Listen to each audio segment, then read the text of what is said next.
right.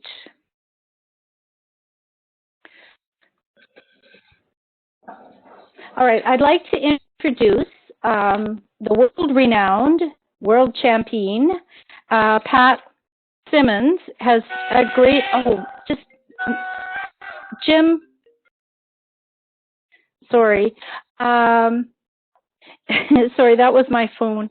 Pat has won world championships. He's an amazing skip and a teammate. He is now I believe, the director of high performance for Saskatchewan, but Pat will correct me if I'm wrong on that.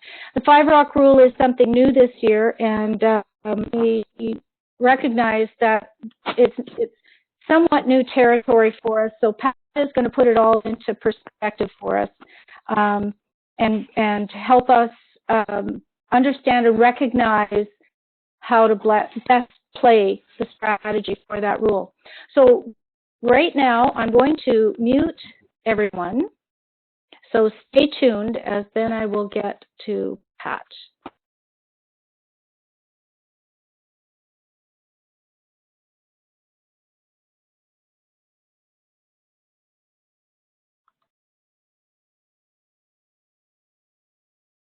So Pat, you should have a bubble up.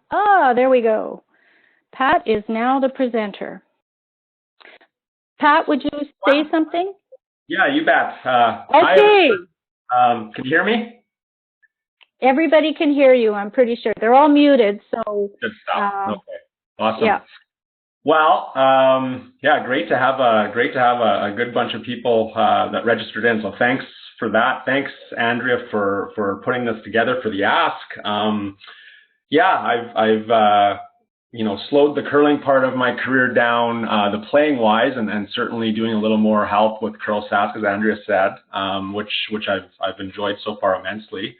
It's definitely different being on the other side of the glass, but it's been a lot of fun, and it's just starting to work with a bunch of teams in Saskatchewan here, and certainly I think doing maybe more traveling than I was when I was playing, but really enjoying it, and I think certainly you'll learn a lot of things as a player, and certainly with respect to the rule change this year in the 5 Rock rule, it's been interesting because you when you're out there playing, you see things from one perspective, and you certainly pick up some new things or see things sometimes from a different perspective, from the coaching standpoint or watching it on the other side. So it's been really interesting. But yeah, I want to thank you all for being here tonight.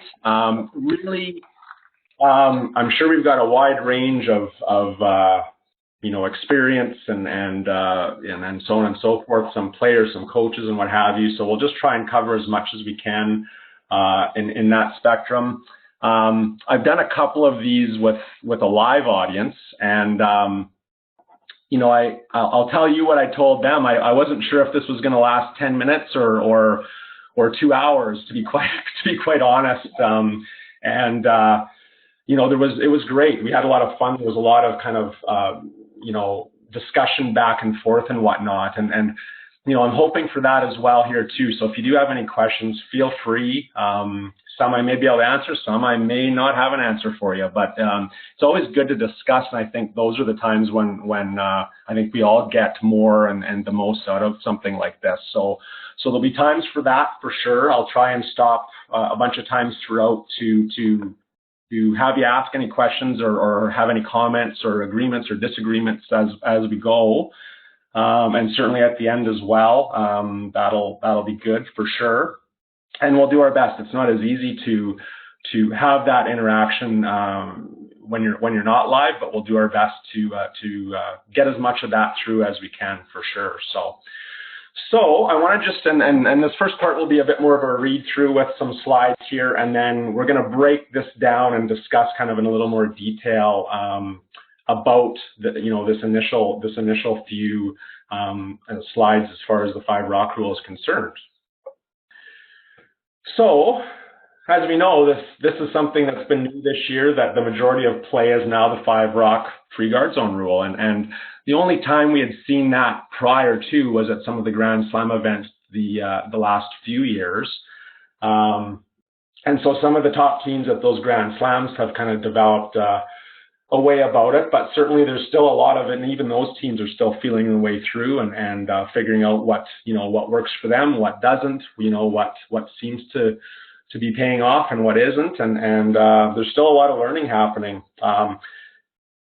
It hasn't full scale changed the game. Obviously, it's one little rule change that some ends allow for different things to happen, but there's certainly a lot of ends that are played as they were previous as well, for sure. So the rule certainly can and will create more offense, potential for more steals, potential for fewer blank ends. And certainly it's as a player and having played it a little bit, definitely fun to play. Certainly challenging at times, but definitely a lot of fun. With potential for increased rocks and increased importance in some of the rock placements and things like that we should really be striving to improve at any rate. So the rule itself, the team with hammer is now allowed to throw 2 guards in the free guard zone as well that can't be initially removed. So guards can be removed after the 5th rock of the end is basically the way to look at it. So really it affects the team with hammer. They can throw, if they so choose, 1 more guard, typically a corner guard, that can't right away be removed by the other team. So the extra guard will in most cases be a corner guard utilized by the team with hammer when down or in a close game and needing a multiple point score. When up or in control or just needing a single score, the team with hammer may opt not to even utilize the 5 rock rule or throw that second guard. And there will be lots of ends like that. I'm sure you've all seen that to this point already, where there's certainly ends that are played, as they were before, basically, where the team isn't throwing as many guards as they possibly can at the start point. With the additional rock out front, teams placing corner guards need to make sure that they don't block off their path to the 4-foot. So this is something we'll talk a little bit about kind of later on, as far as the defending, but also the team that's on the offensive and what you want to do if you're going to use it to its full capability. Some of the things or factors that you need to consider when doing so, and we'll talk about that. The team without hammer will likely play a normal end when down, but has to decide how to defend against 2 corner guards and what to do with their initial 3 potentially rocks of an end when in a close game or in control of the game. And again, we'll talk about that and kind of what the goal is for a team to defend against it. Because definitely the biggest change with the 5 rock rule is you can't just run ends anymore. It's pretty tough to do that. So you've always got to have a way of defending that, to try and avoid obviously getting scored upon. And so that's the biggest challenge I find with the 5 rock rule, is just how to defend that when, a year ago you just start peeling and try and run ends away.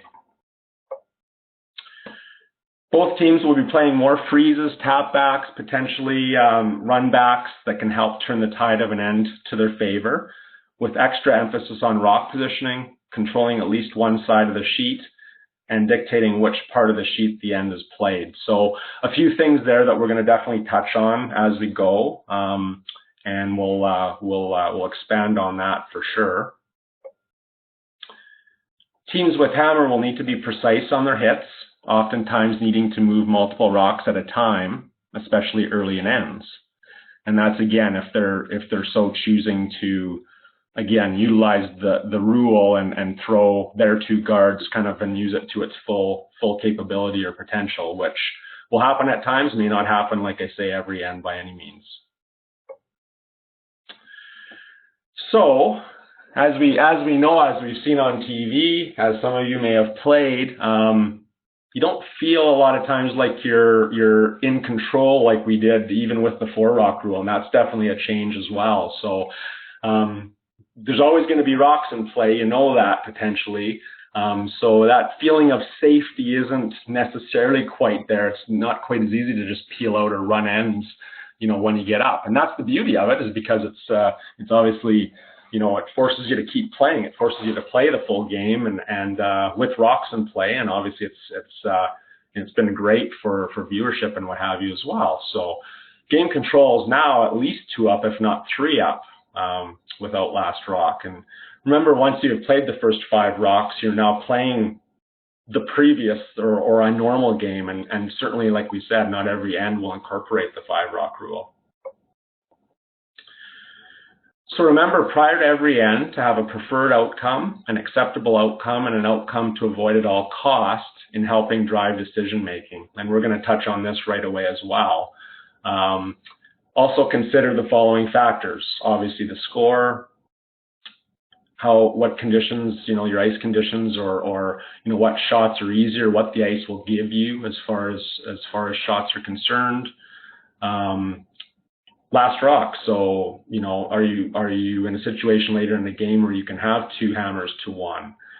And of course, team and opposition performance, strengths and weaknesses and tendencies. And those are all things that, you know, we could have said the exact same thing, you know, with the 4 rock rule, with the 3 rock rule, and so on. Really, those are all important factors. And I think the big thing is with the 5 rock rule, I think everything is even emphasized that much more. These things are all even just that little bit more important to consider as we go as well, for sure. Okay, so we're just going to jump. I don't know, some of you may have got this. This is something that certainly may have been given out before or whatnot, but this is something that I would definitely encourage teams to use. It can be a tool that you can use to look at. It's really important, and it was important before, but it's really important now to have a bit of a plan going forward. Not only a game plan, but also an end plan as well. Throughout the game, and you'll often see teams have a little meeting between ends, and often they're discussing some of the things that you may even write down or talk about with respect to this sheet and using this tool. So one of the slides that we just read was kind of having some sort of a goal for the end coming up, right? And sometimes it's 1 end, sometimes it might be 2 or 3 ends, depending if you're getting later in the game. But I try and tell people to have 3 thoughts in mind before an end, and that's something that will help you potentially start the end off. It might kind of drive your decisions as the first couple shots of an end are concerned. It might also be something that you can kind of reference back to, say, in the middle or later in an end, and you know, remember kind of what that goal was, and that might help a decision as well or two. Especially if things kind of go off the rails a little bit, which sometimes they will, or what have you. The 3 things I think that are important to consider before the start of an end are what's the preferred outcome. So, you know, what would we want to or ideally like to accomplish this end? What is something that, you know, we can deal with, we can live with, what's acceptable? And what are you really trying to avoid? And be realistic with those. I mean, you know, preferred outcome isn't always scoring 4 points, obviously. Try and be realistic with it, obviously. But, you know, I think having those thoughts in mind are important. And they will definitely help skips, teams, and you know, coaches, I guess, too, is if there's later in the game and it's a timeout situation or what have you. It's a good little tool to use to start with to help kind of drive some of the decision making as well, because certainly ends can, with this rule and more rocks in play, they can get a little more complicated. There's no doubt about that. So a good little tool, something that we thought we'd share, and feel free to use kind of as you wish with that. But I think a good rule of thumb to have that for every end, and that's something that you can sit down with your teams too as well, and you know, plan out certain scenarios. I mean, there's going to be some scenarios that you see over and over and over again, And it's something where you can have a bit of an action plan and at least start the end off kind of on the same page as to why you want to do something and what you're going to maybe be doing for those situations and scenarios. You'll see as well, there's kind of, options for maybe a first choice strategy, a second choice strategy, what I call a wrinkle strategy, or something that's maybe a little off the track in a sense where you're not being predictable. So maybe something you might try every once in a while. Maybe you're playing a team that, you know each other very, very well, and you want to give them a different look, right? So there's a spot there for that, and or anything else that you want to try. Obviously, and we'll get into this a little more as we go, but there's definitely, 2 or 3 or 4 in some cases right shots potentially, and in some cases, the right shot sometimes is the one you make.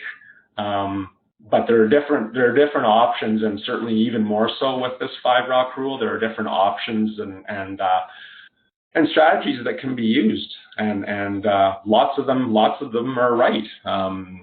Again, so lots of factors that depends on. But these are sheets also that you can start to kind of maybe even track some of those with your team. What works, what hasn't, and find out basically what where you have the most success with certain ways of going about it. Pat, if you had a sit down with your teams, let's say early in the season, to go through this worksheet, would you start? Is there a particular end that you would start with? A particular point in the game that you would start at? Yeah, I think it's good to have a little discussion about early, mid, and late ends. To be quite honest, I think certainly the further on you go in the game, the more it becomes pretty important, obviously, because there's some game management and whatnot that enters into the factor there as well. But I think these are good to use. Kind of, you can break it into early, mid, and late. Certainly, as we'll see, if you're playing a 10-end game, there's a lot of neat and different things in the 9th end that may change with this rule, which we'll touch on as well. That you might want to know or need to know that might kind of drive your decision making differently than you might expect as well when it comes to how you play an end like that. But yeah, I think, it can be used for every end for that matter, but I think certainly just narrowing it to early, mid, and late kind of game would be a good start for sure. Perfect, thank you. So with this, kind of before we kind of go on to the next little bit, it's good to have an end plan. It's good to have a bit of a plan in place. Now, you do want to kind of almost marry that though with what that means as far as the type of shot you're calling. So I think it's important to also have, and we'll talk a little bit about this, but have an idea of, okay, my end plan is, ideally we'd like to score 2 this end.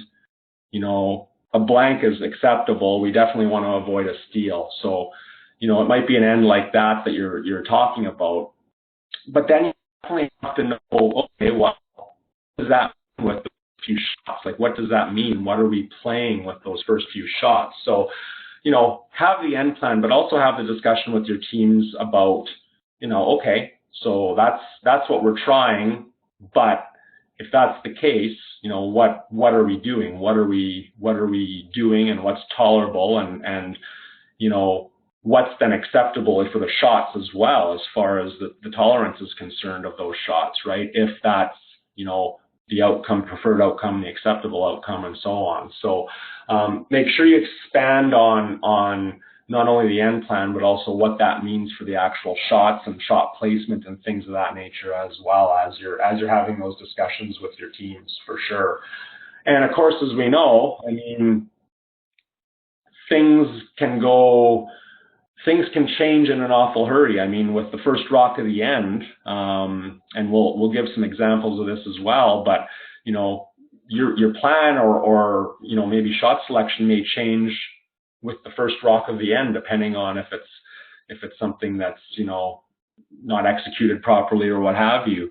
And of course that can change. So you also need to be able to, as a player or as a coach, to teach your teams how to change that a little bit on the fly as well. Definitely the goal for the end is something you always want in the back of your head, and those three outcomes, but there are too many scenarios to try and memorize everything with respect to every end and where you might be, what you might want to do. So understanding kind of the philosophies behind what you're trying to do, obviously is just important to learn then, how you can, make adjustments quickly depending on what's in front of you or what you're seeing or how your team's playing or how your opposition's playing or what the ice is giving you. So all those factors that we had mentioned in that last slide of the previous presentation there. All right. So any questions to this point before we start to dive in a little more into some of this stuff? I'll unmute everybody and just.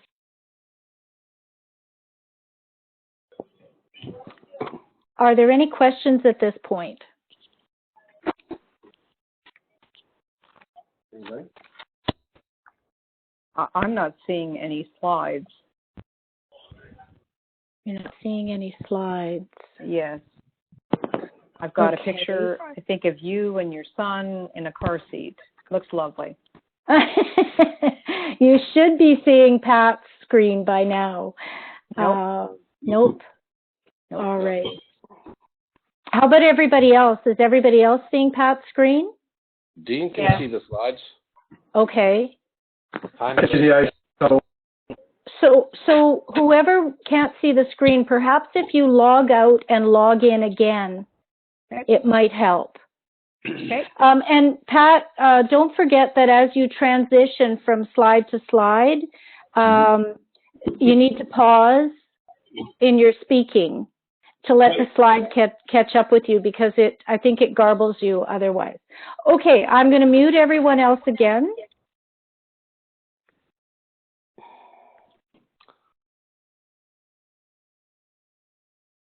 Pat, I think you're still good? Good deal. Yeah. Okay. Okay. All right. So I would say if you're going to take home anything, like one thing from this tonight, I think this next point is maybe the most important of the bunch. And that is with your teams, I think it's really important to use the strategy that you can back up with your team's ability. And so really, it's hard to expand any more on that. I think it's really important to utilize the 5 rock rule to its capability, to your team's capability, basically. When you're watching, some of the very best teams at the Grand Slams playing this, they'll often, throw the 2 corner guards because the next player can make that run back right away in the middle to get to the corner guards and away they go, right? But not every team is like that. And so I think it's really, really important to look at all the players' capabilities, start with the skip's capabilities, and then work your way all the way down to the lead, and create that strategy or have that strategy accordingly. It's a real. I think it's true when you're skipping any time, but it becomes a real balancing act between pushing the limits of the rule, using it very aggressively a lot, and what your team's capabilities are, and not crossing that fine line. And I think that's important, because you want to make sure that the skip, and then the third before the skip, and the second, obviously, have as many what we'd call kind of probable makes as often as possible. So certainly there's going to be times that just execution gets you in trouble. That happens to everybody. That's just the beauty of our sport. But you want that. You don't want to get in trouble because of the strategy, because the team's capabilities don't match what you're trying to do. Now, that being said, it's also a good way. This rule is a really good way. It's going to be better for us developmentally, I think, because it's going to expose kind of what weaknesses are for teams, and so I think I see that as a strength though as well, because it'll be easier to see that, and then you can those are going to be things that you can more easily kind of focus on then for your practice sessions.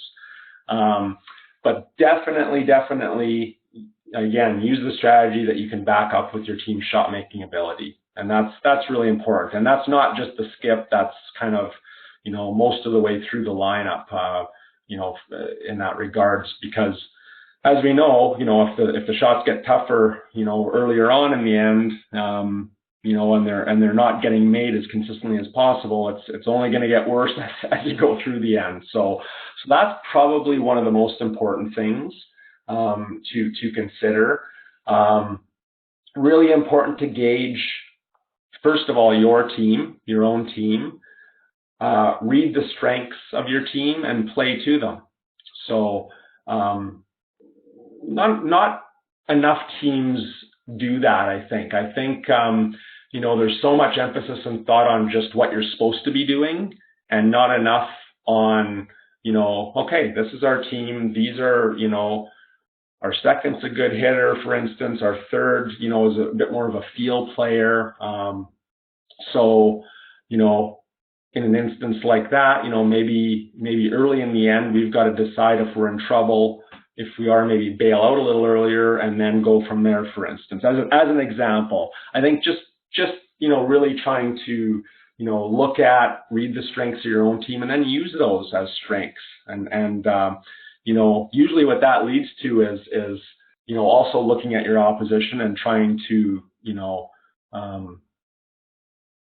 neutralize their strengths, but also use yours at the same time. So pretty important point there. I think it's important as coaches, which I'm sure a lot of you are, to consider that for sure with respect to the 5-rock rule.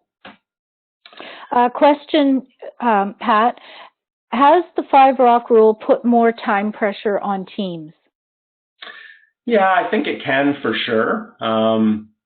I think teams that were slow still are slow, maybe a little bit slower now, definitely.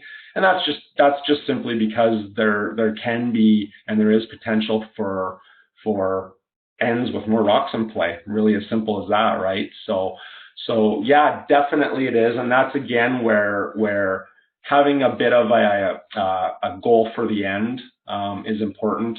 Having that discussion beforehand, so you're pretty clear on the first few rocks of the end anyways. Some ends it gets to be pretty easy because either you're executing well or you're really not. The ends that get difficult are when both teams are executing well. I find those are the ends that get really interesting and a lot of different things can happen, and those are usually the bit slower ends as well. But yeah, all the more importance on having a bit of a plan, talking through some of this beforehand, and knowing the situations or getting to learn some of the different situations that can arise and being on the same page with that for sure. All right, so the next thing I'll say is, I think there early on in the year there was a tendency, because we had this new rule, to use it all the time, and that's not wrong, but I would also say though it's okay to be patient. You can definitely still pick your spots. We've all had games where maybe a few on the team or the whole team is just not at their very best, and it's really important with the 5-rock rule. It's really important to try and stay in game, recognize that first of all, and then stay in games that you may not be playing at your best. and kind of stay in touch, so to speak. Again, be patient sometimes and pick your spots in those games. Try and even shorten those games up a little bit from an end-to-end perspective when you're seeing that or recognizing that. But on the other end of the spectrum, strive to dictate games when you are playing well, when the team is clicking or onto the ice or just executing well, basically. All right, so want to just get into a little bit more quick discussion on just some general kind of thoughts with respect to strategy. So we'll just touch on this a little bit.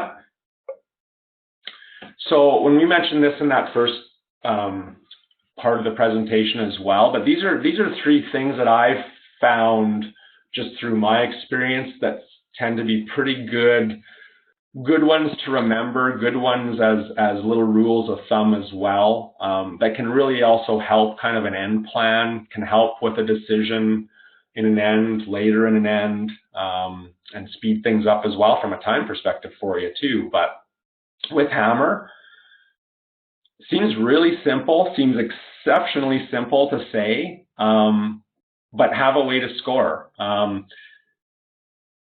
Scoring 1, I think, is a little too often viewed as a bit of a failure with the 5-rock rule, but it's still important. And still what I've seen is giving up steals is a quick way to losing games. So, I think in the back of your mind somewhere, whether you're going to be aggressive with the rule or pick your spots or what have you, but just making sure that in the back of your mind, first of all, you're going to score that end, unless you're really trying hard to blanket for some reason. But with Hammer, having a way to score is always a good rule of thumb to have in the back of your mind. And again, it seems simple, but I think we sometimes, funny enough, we actually sometimes lose sight of that a little bit and maybe don't recognize trouble earlier in an end when we should, and maybe push one rock too hard. And I've definitely seen that, a fair bit this year, just in teams trying to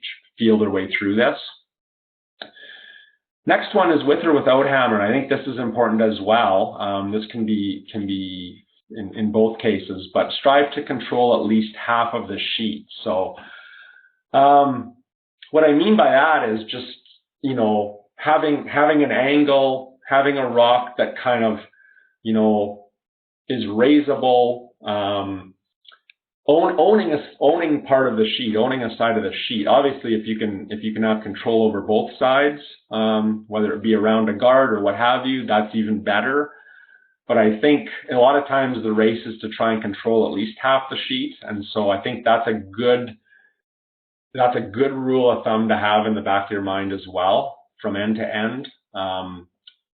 And what I mean by, control or the control zone, I've heard it called the key before. It's kind of that, top house above the tee line area, right? And so, create an angle, have a rock that you can use, cut off a path for the other team, whatever it may be, but try and at least feel like you actually control half of the sheet. And without Hammer, I think it's really important to strive to dictate how and where the end is played. And so, that again also seems simple, but that's a big one. If you can win that battle, that a lot of times means without Hammer that the end is played, closer to the button or in the middle of the sheet. That means the corner guards aren't getting utilized, and that usually isn't a bad thing for the team without Hammer. So I think that's also a really important one to remember. And keep in mind, the team with Hammer is going to probably strive to dictate when the end is played as well. But without Hammer, it's really important to try and win that battle, especially when 2 corner guards can now be thrown, right? And then they can't be peeled right away. Now, there's going to be ends with more rocks in play, and I think therefore there's a bit more of a premium, even more so, I think, upon communication, and it's going to become even more important not only from like what Andrea said about the time situation and being efficient with how you communicate, but it's going to be just going to be important to work things through when necessary, to know what each player is feeling, thinking, to know that they're committed to a shot, and so on and so forth. So what I'll tell teams, often there can be communication, but what I would like to hear, and what I know I've worked with some people and tried to tell teams, is try to include, if there's some suggestion or there's an end where there's going to be some discussion, try to always encourage your teams to include a real brief why as well. And again, that may seem simple, but a lot of teams, jump around and maybe never really get to the point where I think if there was a bit more of a, this is what I'm thinking because, or always quantify it with a bit of a statement as to why you're thinking what you're thinking. Encourage them not to worry about it or to, necessarily always keep quiet with that. I think it's important to include the why, especially with more rocks in play when you're communicating. Not only for developmental purposes, not only for, the players getting to know each other and maybe what they're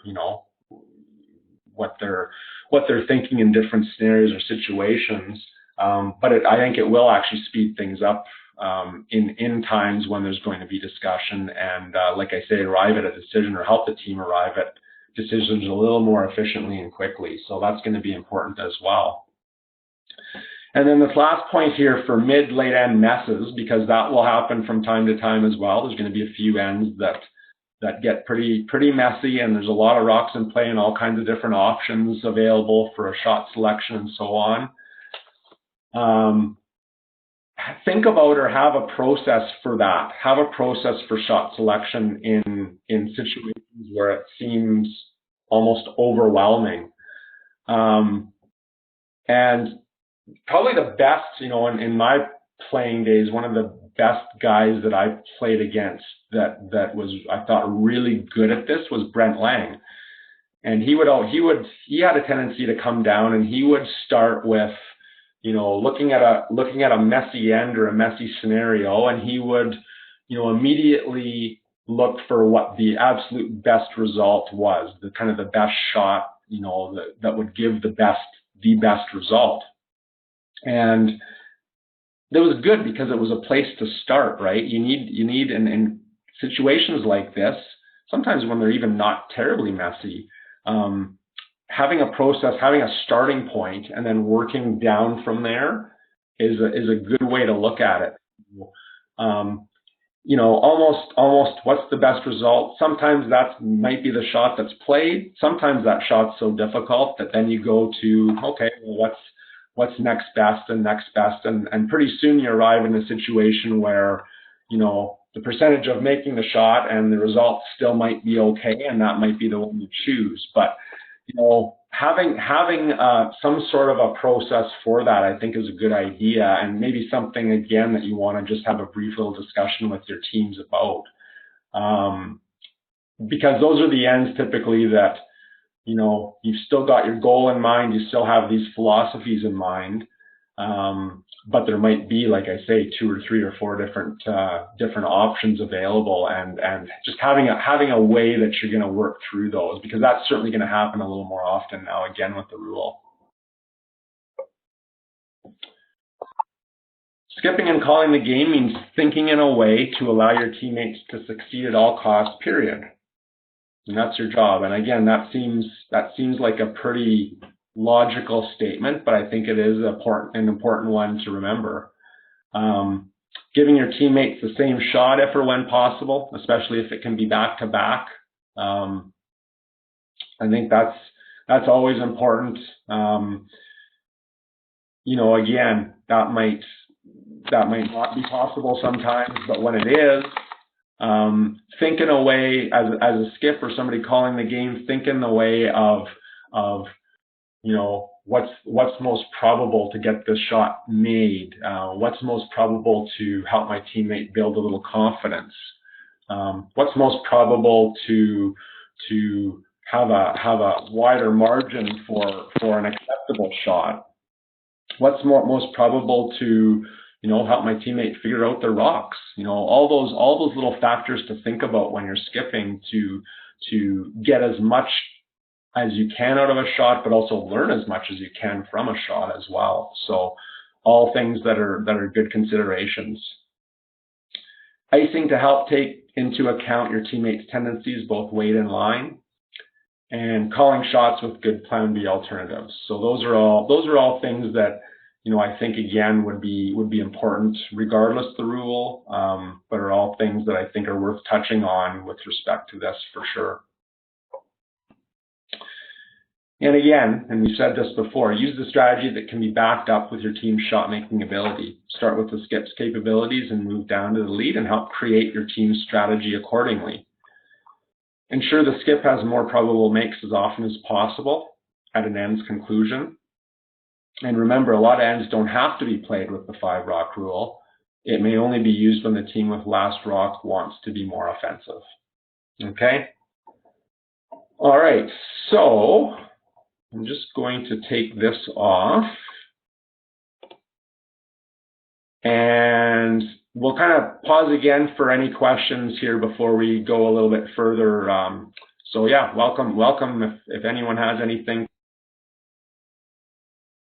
Not necessarily. So you're all unmuted at this point. Any questions from anybody? Has a better fail case, I guess. Yeah, it has a better chance of success than probably the second option is a good call. I hear some discussion. First end. You could have drawn in for shot. Okay. All right. I'm going to mute everybody again if there are no questions. Anybody want to jump in real quick? Okay, we do have a question that came through on chat, Pat. What are your thoughts on the tick shot? When to use it and how much weight to throw? I'm going to mute everybody for this. Okay. Question for sure. Good question on tick shots, kind of when to use, how much weight to throw. Really good question. So tick shots can be super effective. I think we've all seen that from several people, several leads that you know have had a lot of success with them, and they can be extremely effective. The first thing I'll say about tick shots is they should be utilized by a team when they're ready to be utilized by a team. So what I mean by that is if you don't practice or get really good at them, trying them can be pretty detrimental, right? So it's something that really, I think, first of all, needs to be, you know, if you're going to decide to use them, you don't just you know, use it because it might be, in that case, the right shot to try or play, or you've seen it work before. It's something that you want to get pretty proficient at prior to throwing that in the playbook, so to speak. So that's probably one of the first points I'd make about it. It can be used in a couple different scenarios. Obviously, the one we see most commonly is the last end when you know, either tied up or in a close game, and the team with last rock is just wanting to score. You know, they just need to score 1 point. So obviously, you'll see it a lot then, and it's just basically used at that point to without removing the center guards, moving the center guards so that the draw path to the button is open. So you'll see a lot of games won when the lead makes 2 tick shots in the 10th end or last end, if they're made effectively. In those cases, as far as the right weight to throw, you know, definitely I think the tendency for some of the maybe younger teams is to throw too much weight at them, and too much weight is probably, you know, too much weight obviously is hack or maybe more than hack weight is probably too much. The more weight you throw, obviously, the much more exact in a lot of cases you have to be with it. You've got a little less margin for error, you know, and obviously you know removing the rock is no good. But the more weight you throw, the thinner then you have to hit the rock, if that makes sense. So So, I always thought from my experience, the right weight was around that kind of back line-ish or so, give or take weight. Maybe it can be a little more err on the side of a bit more than that, but I found when you got up to close to hack, it was getting to be a lot harder shot. Other times, pick shots, there's other times that they can be used. Certainly ends where you want to make sure you can score a point are always good ones, and that's, again, why the last end. Some other ends, they're used, though, as well. You can use a pick shot to kind of, get 2 corner guards early in an end, first shot of an end or whatnot as well. So that's a time it can be used. You can also use a tick shot to roll for a corner and push the opposition in at times. There's multiple times that you can use them. Earlier in the game, though, even more so the importance of proficiency, because you're never far off from nosing the guard and pushing the other team in, for instance, as well, right? So lots of times they can be used. They can be used offensively. They can be used defensively.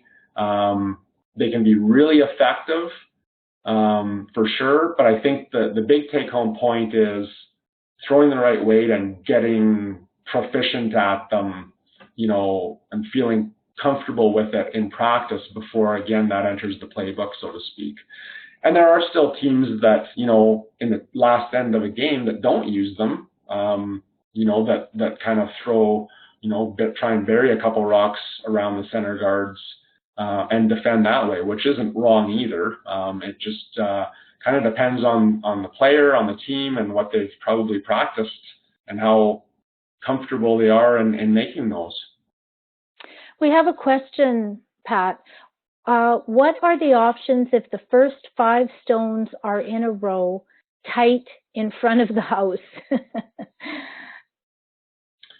Well, so you're talking about like a typical end setup, so to speak. So yeah, certainly we'll just try and draw this up here. So yellow would be the team.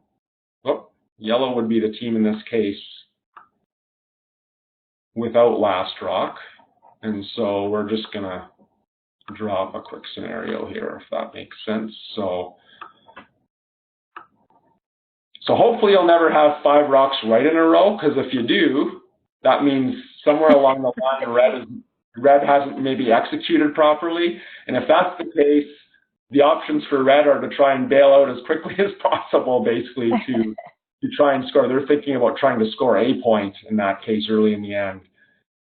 If you're in a scenario like this, and we're going to talk about this actually, that's a good segue, because we want to talk about, first of all, corner guards now and utilizing the rule maybe first off. But a lot of times you will see scenarios like this when a red team wants to score.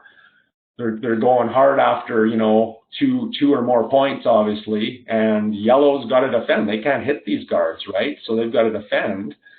And this is where we're talking about kind of back to the team's capabilities, and knowing that if yellow is executed well here, and these are all in a nice line, and they've kind of made their shots accordingly, red's going to have to, try and make something happen here, because they've got to open up the scoring area and at some point, hopefully, use these corner guards, because that's what they've thrown them there for.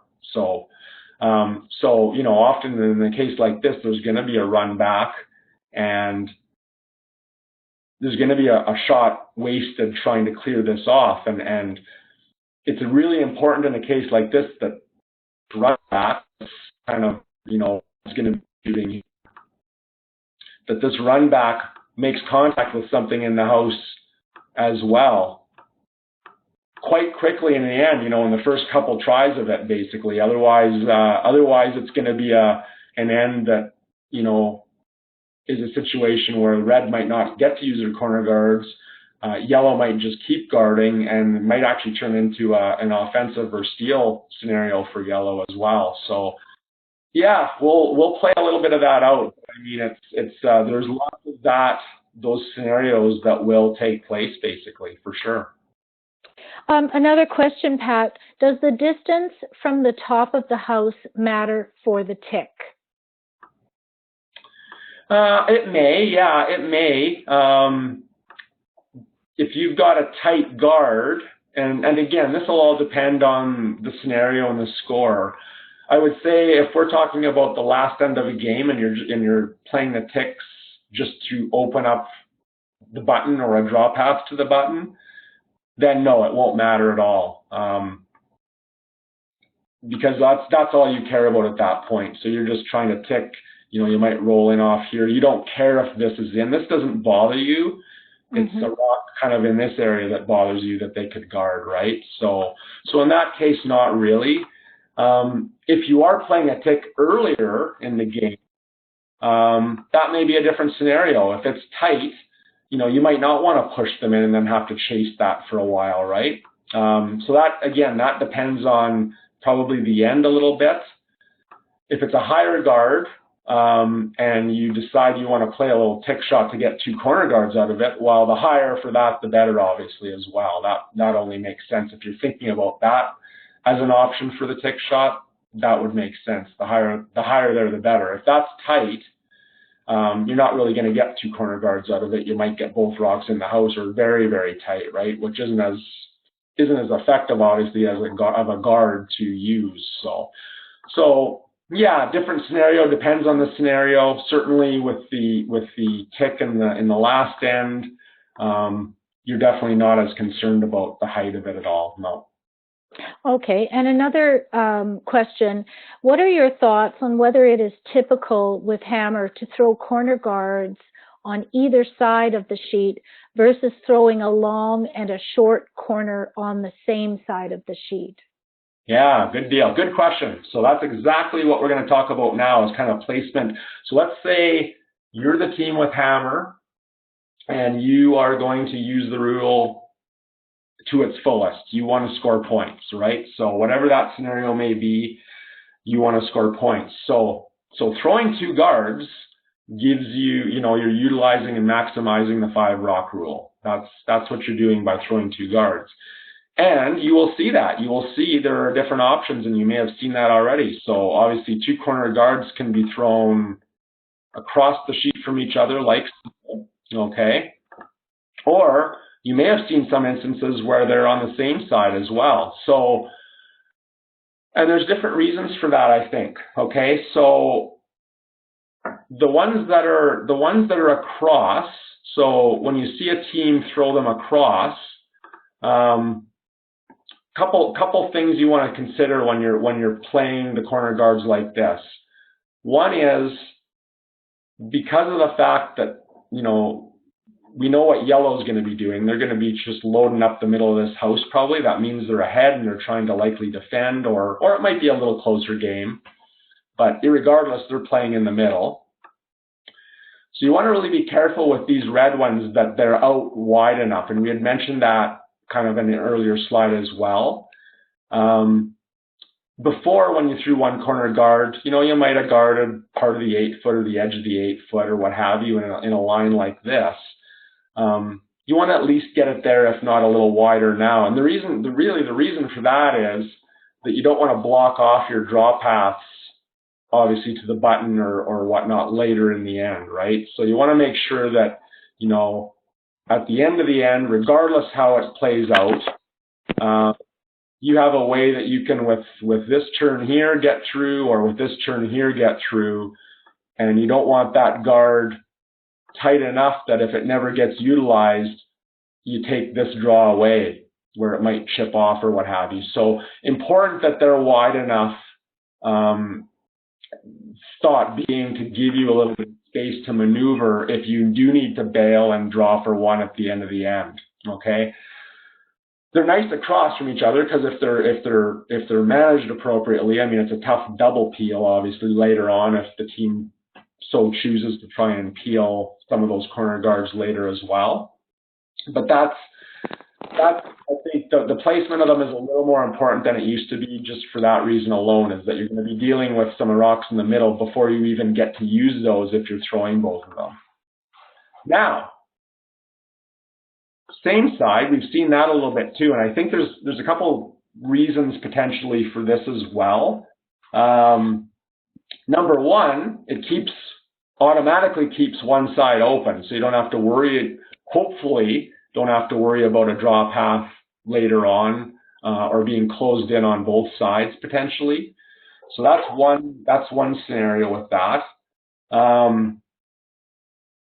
Sometimes you'll see that happen, because they have to, because there's been a miss of some sort. So, let's say that the first corner guard was thrown, way up here, and the ice is pretty good. It's curling pretty good. Well, if that's the case, then that's really a useless rock, a useless guard. So a lot of times, if that's the case, the team will just try and bury one under there, so that they at least have eventually one good guard to use, basically. And they still can't hit this either, keep in mind. So that's, sometimes you'll see it because of almost by accident.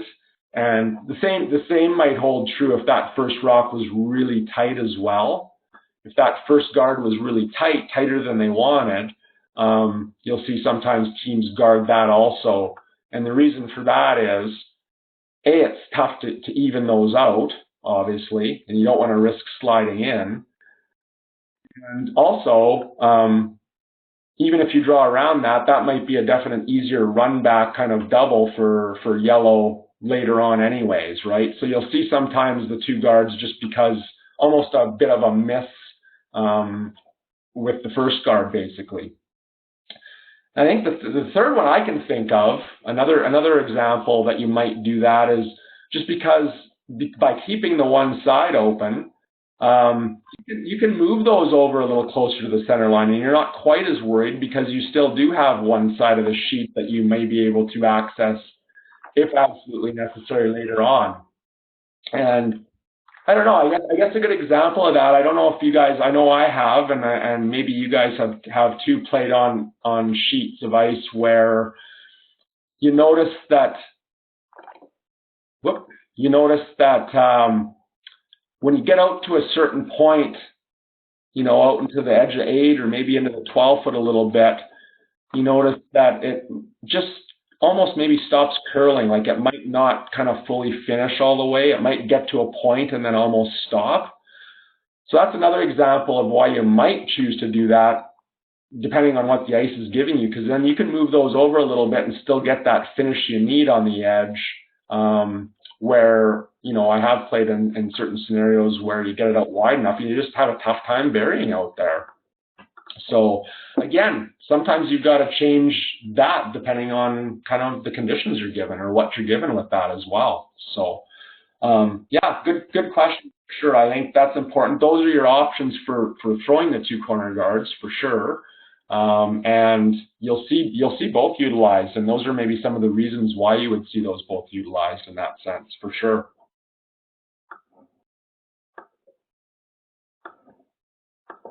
Any other questions at all? Not on the chat box. Perfect. Okay. No, that's good. So really good. So yeah, the corner guard thing, that's great. That's what I wanted to go through. So that was a great question and a great segue into that. Also want to talk about defending against that. So now let's put our, without last rock hats on here. So now we're yellow in this situation without last rock. And, you might be controlling the game or up in a game. And what are you going to do when a team is utilizing that rule against you, basically? And how are you going to deal with it, the fact that now you can't just run up and start peeling those guards right away? You've always got to have a bit of an offensive mindset, in a sense, to try and defend. And so basically a good way to think of it is when you don't have last rock, and let's say you're controlling the game a bit and you're thinking, that you don't have to steal, that you want to get through an end and force them to one or give up, even if you give up a deuce, it's not the end of the world kind of scenario. How are you defending against that? Because they're going to probably, they may very well throw the two corner guards at you. So you're going to see a lot of ends develop like this, where there's, rocks in a row. Red might, again, throw the two on the same side. They might go acrossways like so. And you're going to see a whole bunch of ends develop like that, where you're trying to line those up as good as you can. And the goal, I think the goal to have in mind when you're trying to defend and you don't have last rock is for the opposition to waste rocks chasing. Well, you can then decide what you want to do, whether you want to peel or whatnot. But you want them ideally to waste their rocks out front here, trying to make this run back or a run back double or something, and waste rocks where they're not getting a shooter potentially into the house either early in an end. And that's kind of your goal with defending that, is to have them, go through as many rocks as you possibly can, almost chasing you, if you will, in a sense. Some ends, they may make this run back right away, and then you've got, some decisions to make. Other ends, they may, you may end up guarding the whole end. You'll see that happen too. If you're placing your guards well and they're maybe not making contact with stuff in the house, you may see that happen as well. So, but definitely the goal early is to have them chase you in that sense for as long as you can. That's kind of the game that's played in that regard a little bit. Now,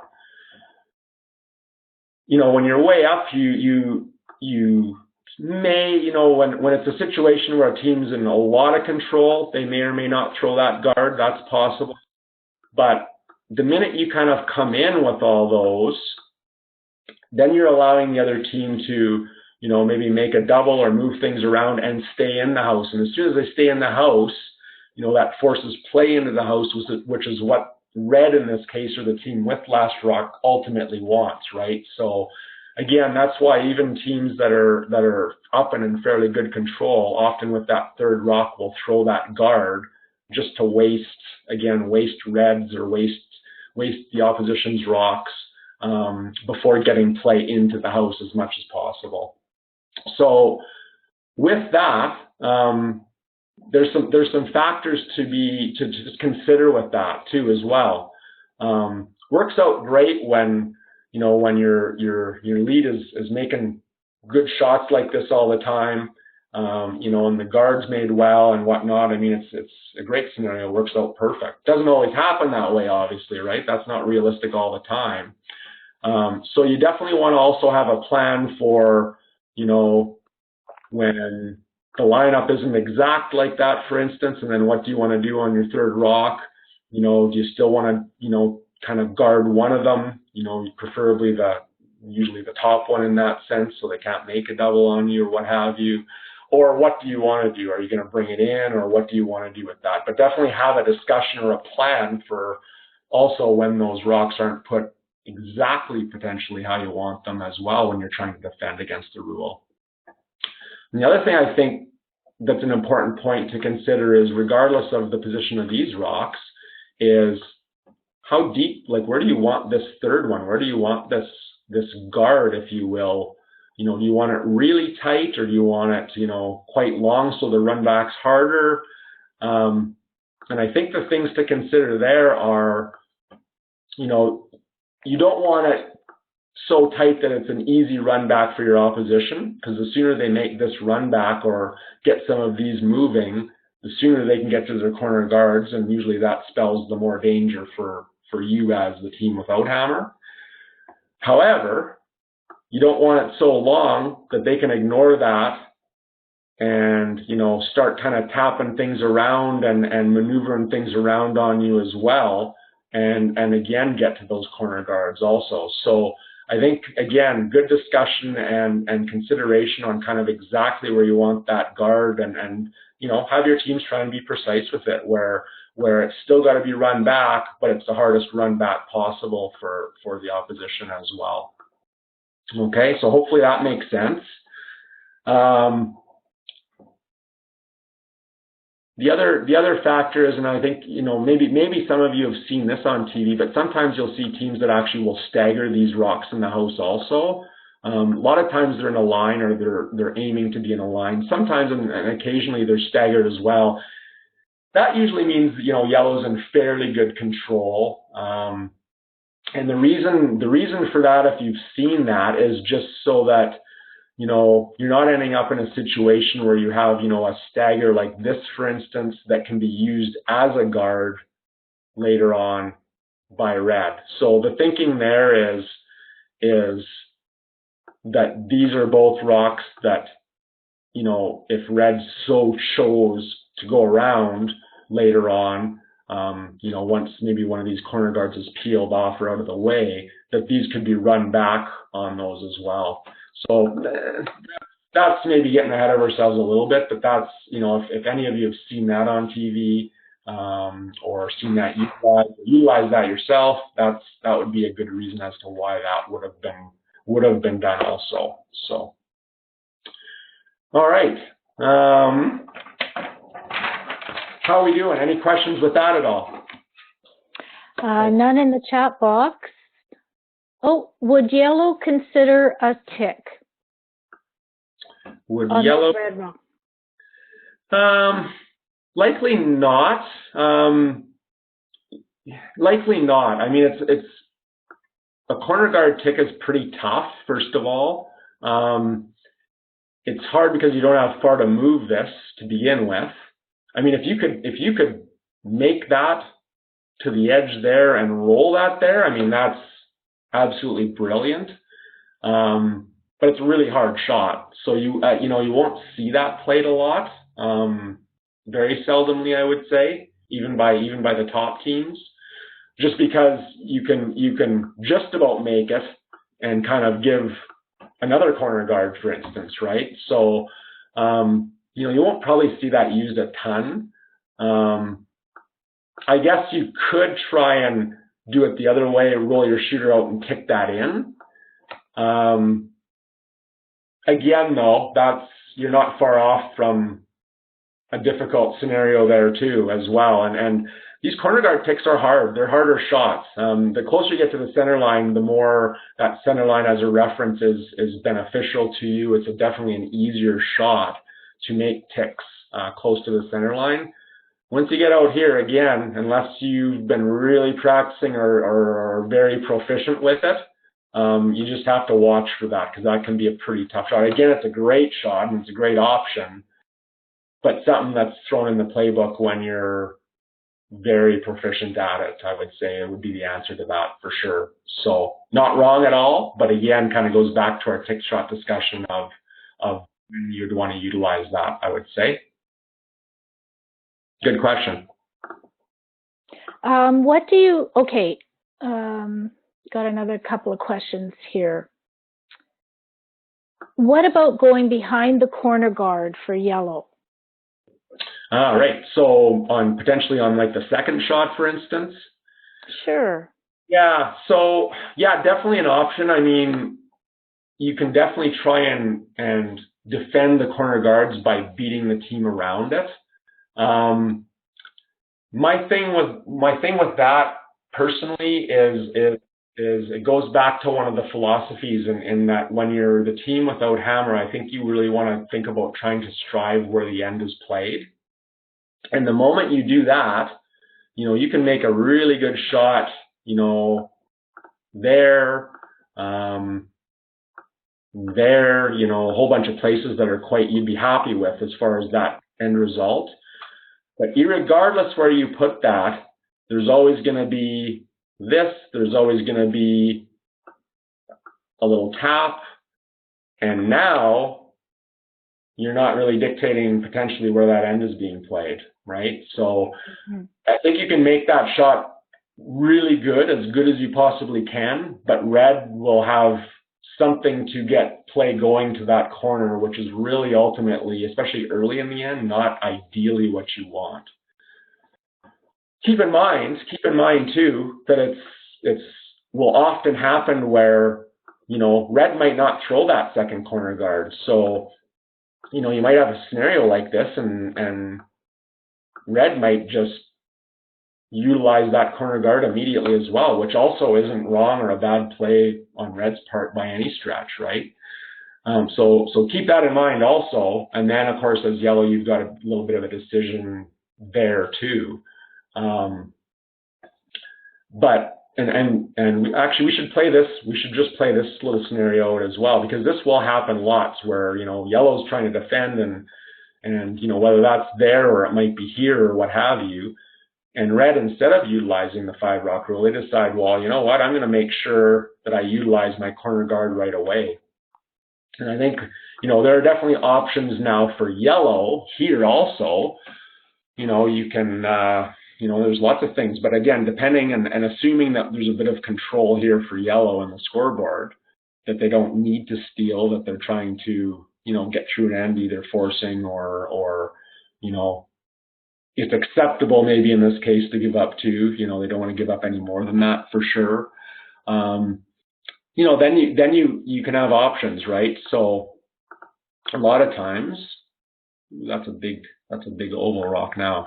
A lot of times, you know, in a case like this, again, you know, you'll see teams sometimes try to freeze to this, but you can over curl that, and all of a sudden it becomes a real dicey end right away too, which isn't good.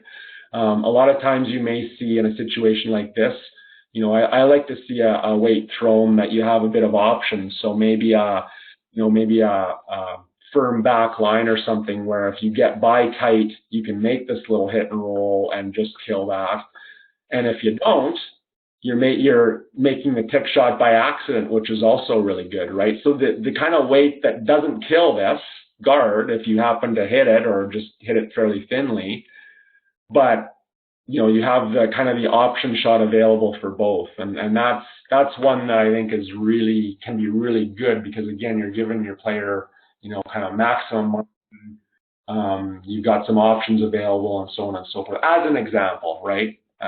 You know, it's certainly not the only shot you can play, but it's one that will come up occasionally as well. And then it's about picking the right weight and to give yourself as much leeway and option as possible of getting something out of the shot. We have a comment. Somebody said that there are some days when they could use that large oval rock. Yeah, I hear you. I have another question. Has the mentality of what position you want to be in playing the final end changed because of the 5 rock rule? So, for example, Cooey giving up a steal to go 2 down instead of taking 1 to be tied going into the last end. Has that mentality changed? Yeah, there has been a little bit of change for sure. Really good question. So I will, pretty soon here, we're going to throw up just some of the stats on that, and I'll just maybe touch. I mean, there's all sorts of things, but I'll just touch on a few of the interesting ones, I think, with respect to that. Definitely, you see those come into play most with like a 9th end scenario, right? Like the end before last, basically, and kind of how that may change your view or your outlook or what position you want to be in playing the 10th.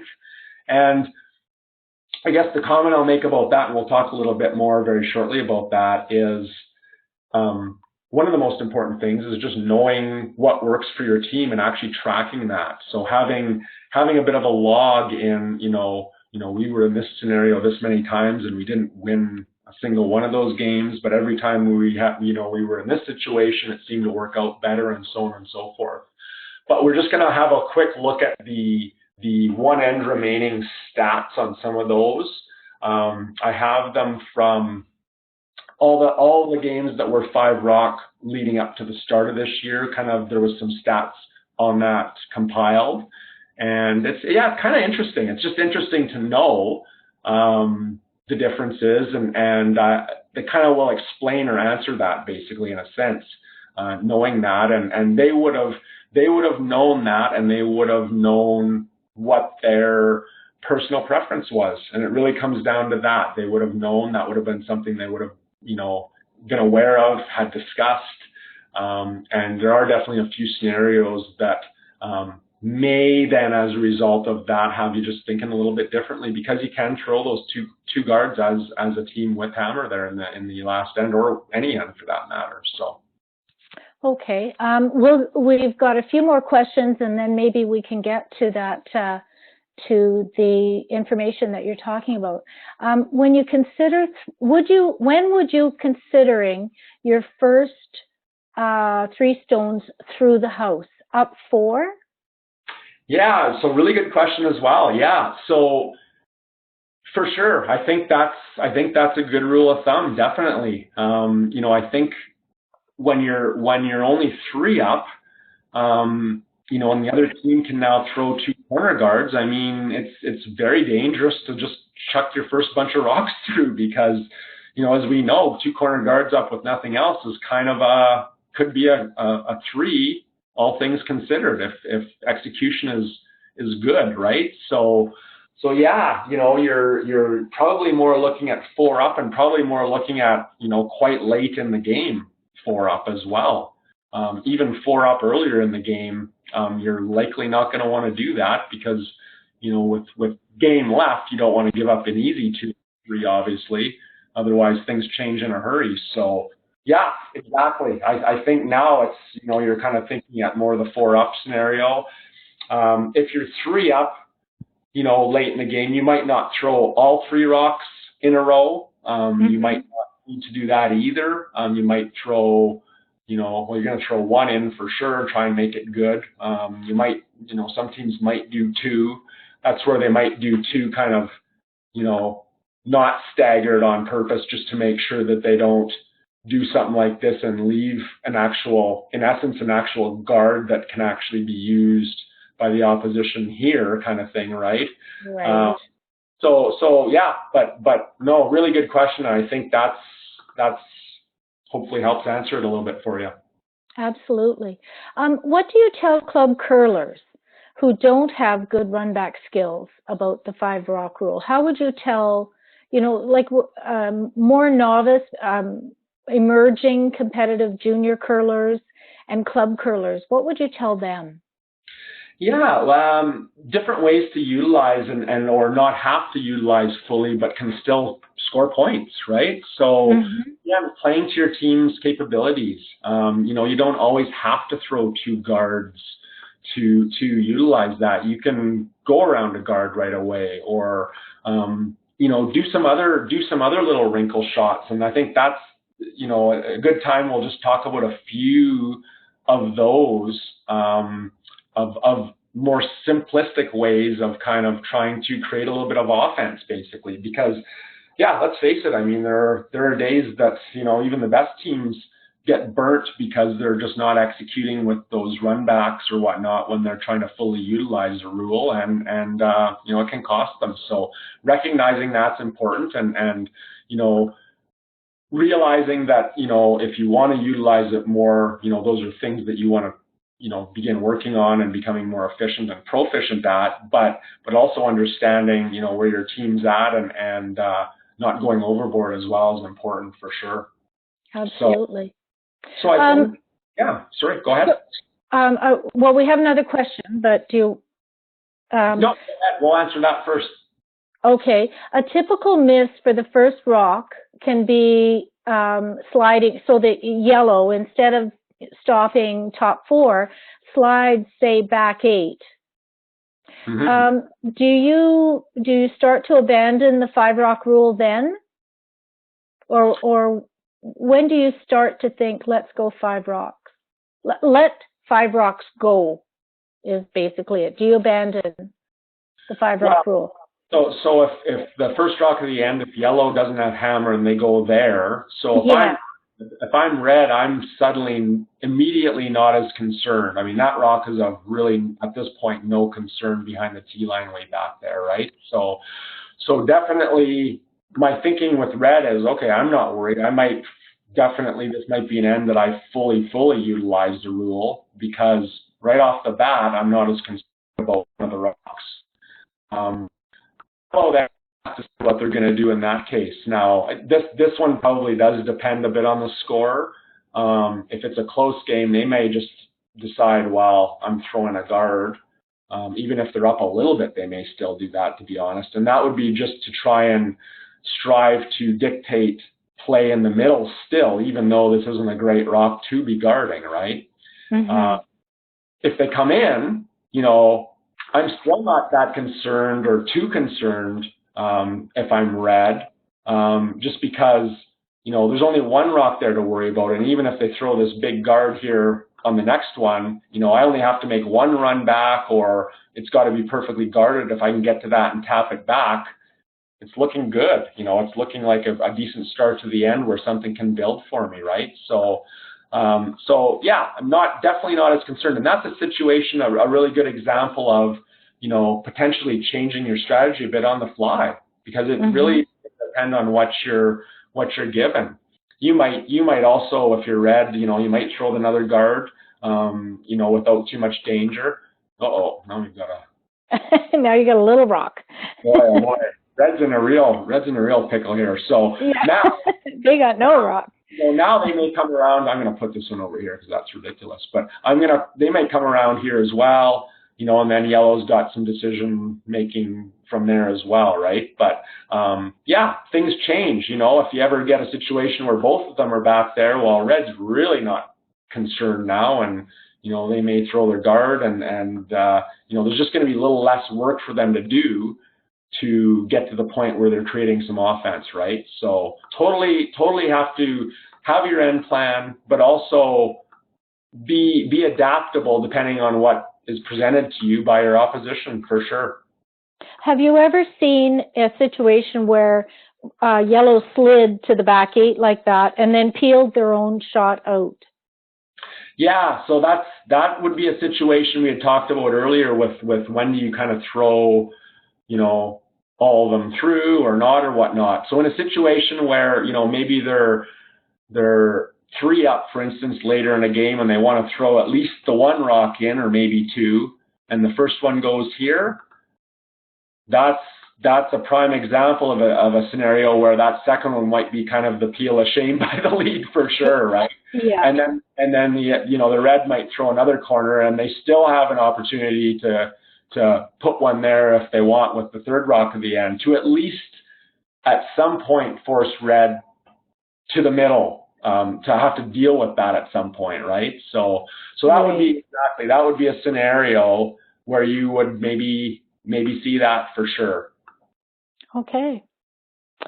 Well, I think that's it for questions. Do you want to show us now the stats that you were talking about? Okay, yeah. So I'll get to that actually in just a minute. I just want to show a couple little things, just that I've seen again in watching. A couple little things that you can maybe use as your wrinkle shot or whatnot, going back to that goal for end sheet, or little things that I've noticed that have kind of worked really well, either in my experience or in watching some of the other teams play and what have you. But the first one actually is just a real simple one right away. Yellow doesn't have last rock, and the first end often, you may see some aggressive teams call a guard or a tight guard or whatnot in the first end. A lot of teams, or a lot of times, you'll see a rock come into this situation right here. And depending on what red's decided, if they're going to be aggressive, they may throw a corner guard right away. A lot of developing teams may hit that. And so for you coaches out there, and players, I guess, too, if you're there, but I want to encourage, I've seen this so many times, and I want to encourage you guys to strive to,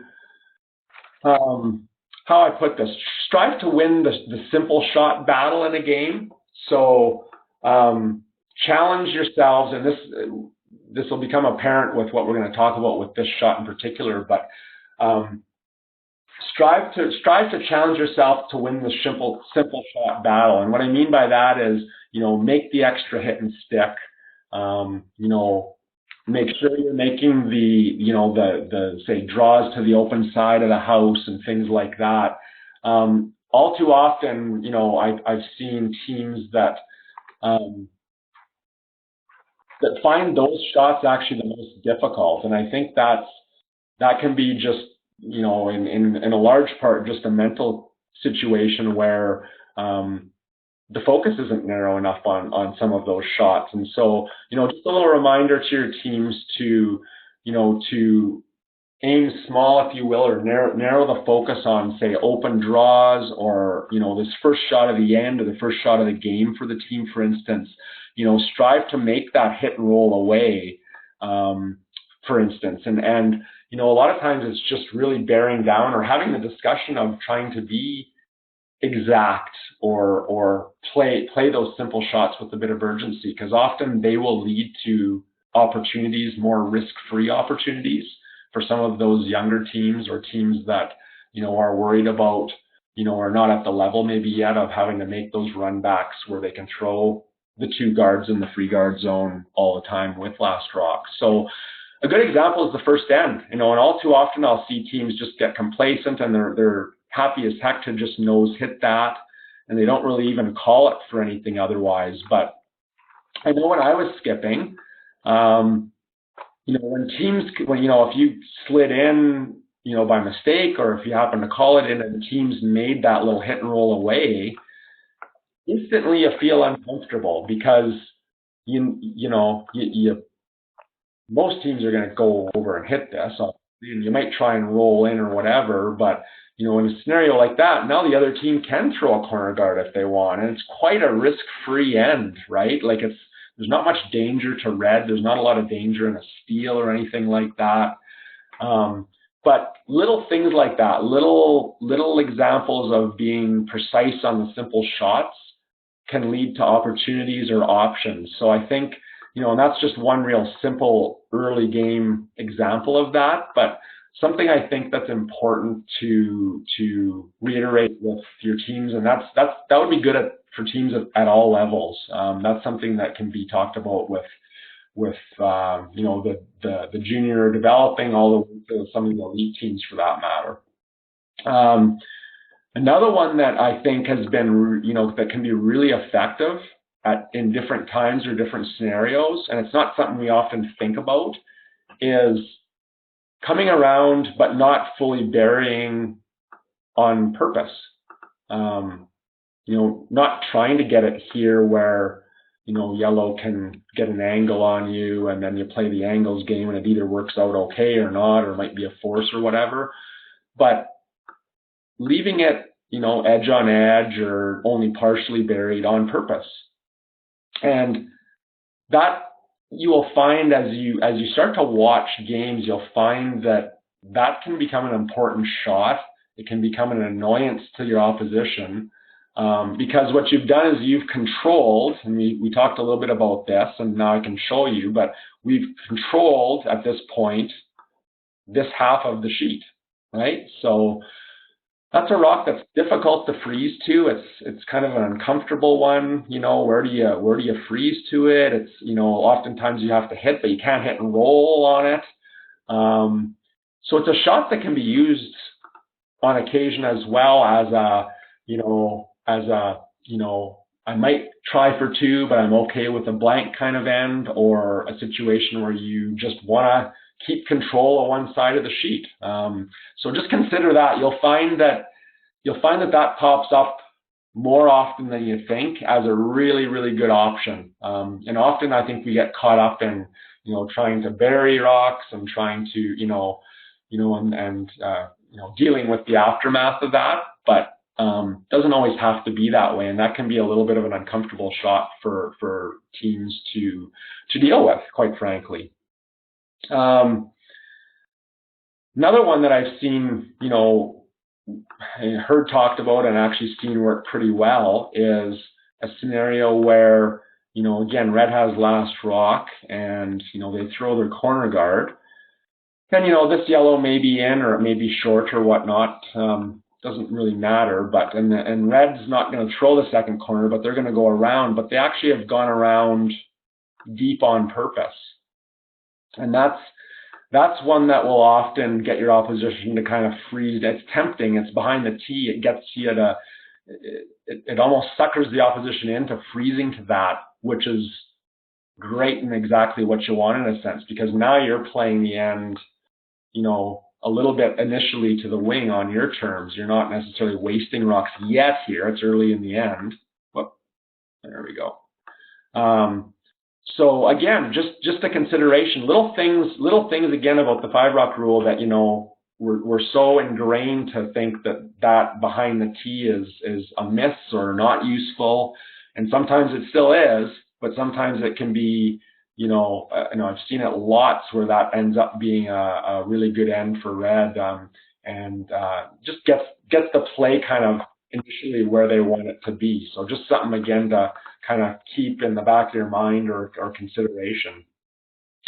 And another one that's really good, and then can kind of lead to a little more of a risk-free end,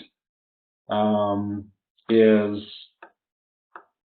so let's set these up again. So they've thrown a guard. If red can ever make, you know, kind of an initial move at this and actually tap it back a little bit or just move it, that always is a good shot. That always seems to work out really well. You know, I've rarely seen an end where, you know, if the opposition lead can make that early and move that back, you know, whether it's with that turn or even sometimes even better with, you know, going the other way like this, even if they're not shot. What's good about that is, you know, you've got your corner guard here. You also control this part of the sheet, this half of the sheet now. It's a tough hit for yellow because, you know, you've got an angle there as well. So, you know, if the ice permits or if this guard happens to be a little longer and you've got extra room, that always can be a good shot. And it's a good one. I would urge you, again, teams to kind of work on that or practice that a little bit. And you'll notice too that, you know, the weight required to make that little tap might be like a back line or a back 12 weight. And there's margin for that shot too. And the reason I say that is, you know, it can also end up like that, which isn't terrible either by any means, right? So, and just another consideration, another little shot that, you know, sometimes can be a little less risky. It's a good one to practice. It might avoid, you know, having to throw a bunch of run backs for teams that are just kind of getting onto that. Learning how to throw that weight accurately and so on and so forth. So those would be just some examples. There's all kinds, but those are just some examples that I've seen of little shots that, again, maybe give you a little more margin. They're a little less risky, and have worked really well to this point for sure. All right, so let me just find that stat slide if we can here.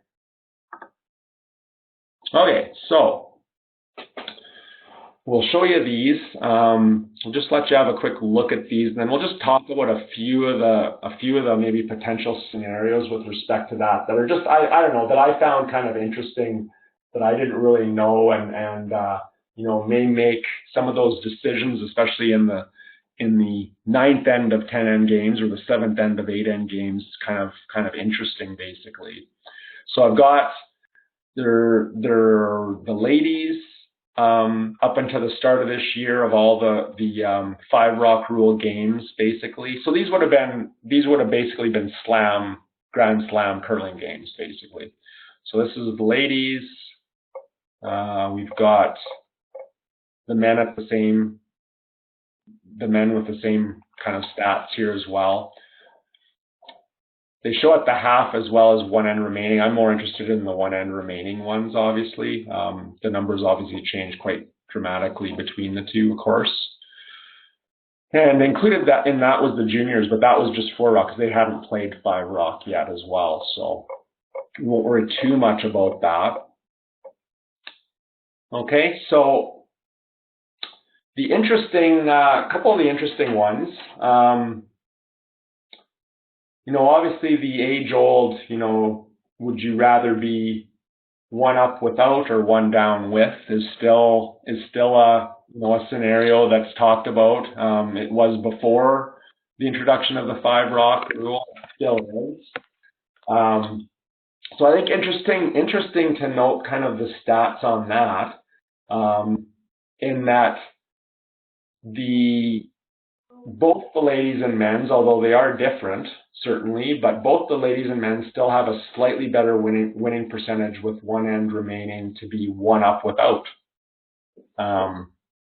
Okay, so That's changed a little bit from the 4-rock rule, I believe, but definitely still are both slightly better on average. Now, that being said, again, you do the homework for your own teams, right? You've got to figure out, because there will be certain teams that go against that for sure, and it's not that far off. Certainly with the men, we look down here at the men, and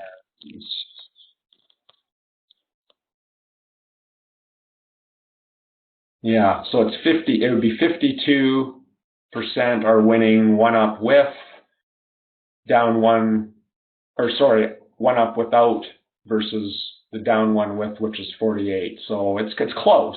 It's close. It's still slightly better to be up than down, obviously, in that last end. Ladies, there's a bit more of a spread with that. So it's 58 to 42, right? So take that as you will. The juniors in the 4-rock rule was even more of a benefit to be up one without versus down one with. Okay, so use those basically as you will, but that may certainly help drive a decision in the 7th end. Obviously, in a scenario, in a close game where you're trying to maneuver what you want to be playing that last end. So it's good to know kind of the average stats, but it's also, like I say, you also need to do the homework on your own kind of scenarios and what's worked and what hasn't, and obviously use those as most important as well, for sure.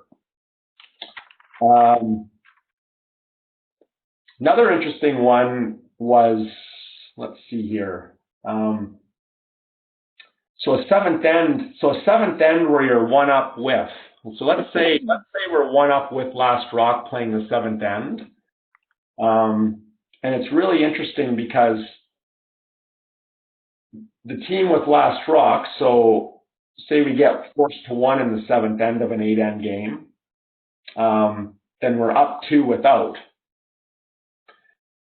But the interesting thing on that is up 2 without and tied with last rock. So that's getting 1 in the 7th or giving up a steal in the 7th to be tied with.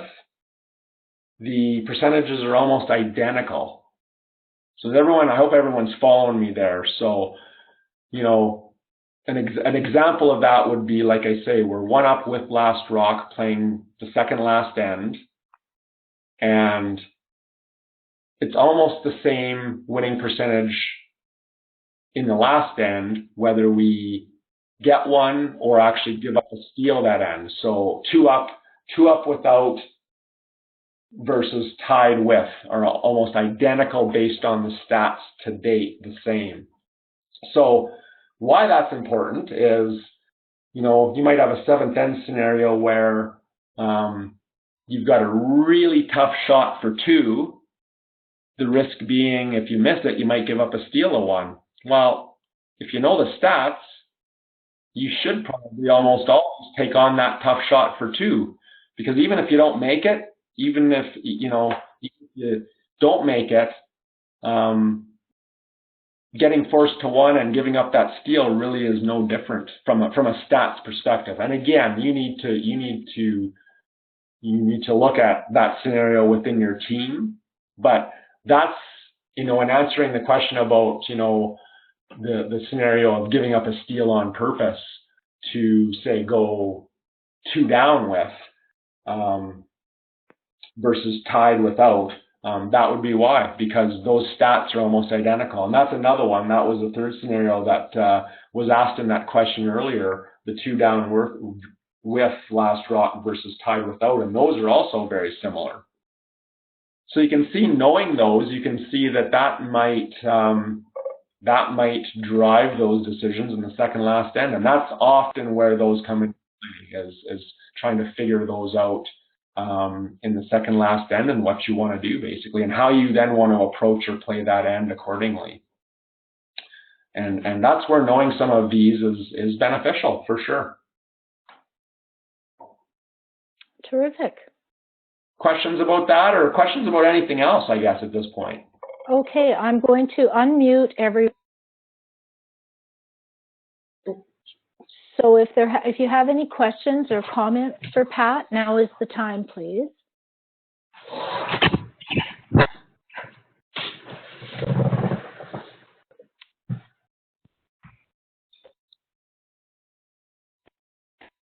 Well, I'm not hearing crickets. Hearing paper shuffling, maybe. If there are no questions, Pat, everyone has, or is it okay if I share your email contact with everybody? And if they do have any questions, can they contact you? Yeah, 100% for sure. Okay. By all means, love to hear from anyone or anybody that has any questions or comments or anything. By all means, you're more than welcome to follow me for sure. Okay, I just muted everybody again because we were getting some background noise. So, Pat, I'd really like to thank you for this. This has been very interesting and very pertinent. I think it's the information that you've provided is applicable not just to the high performance level of our athletes, but also to, you've made it pertinent to emerging competitive curlers as well. So thank you so much for this information. I will share this all with everybody. I'll share the recording. I will also share, you'll get the slide deck as part of the recording, but I will share that first slide of Pat's with the 4 houses on it so that you can use that as a worksheet. And I'll also share the win probability ladder so that you have that as well.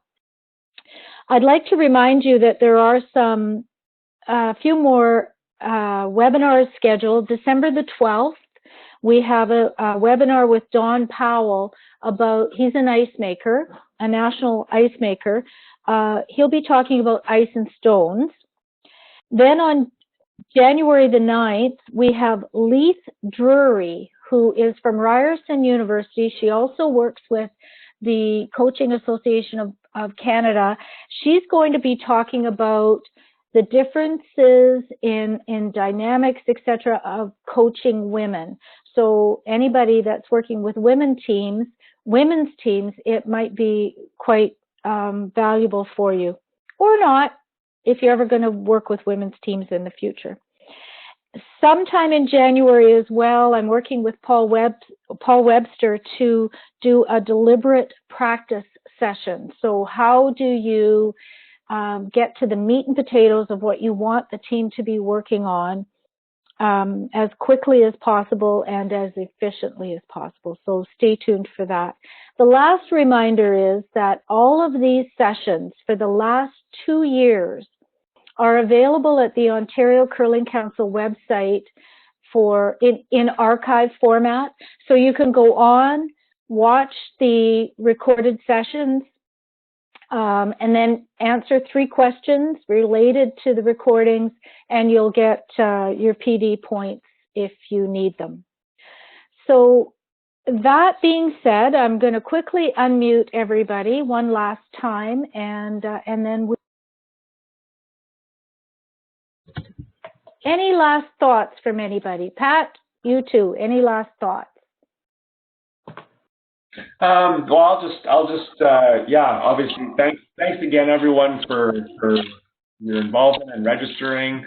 Want to wish everyone the best of luck with their respective teams, whether it be playing or coaching, for sure. A couple of things just to end on. I would say number 1 is treat every game like a practice, because ultimately it is that. Make sure that your wins as a team are opportunities as well to learn. Oftentimes we look to losses to try and learn something, but wins are great opportunities to learn as well.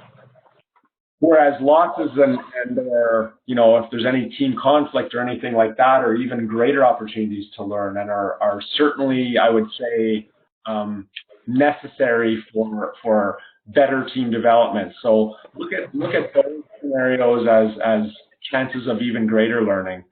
And the last thing I'd say is I think we've all heard the quote, winners win, but winners don't always win. But I tell you what, they always do learn. So keep learning, keep trying to figure some of this stuff out. I think we're all on the same page doing that, and have fun doing so. Thank you so much. Thank you.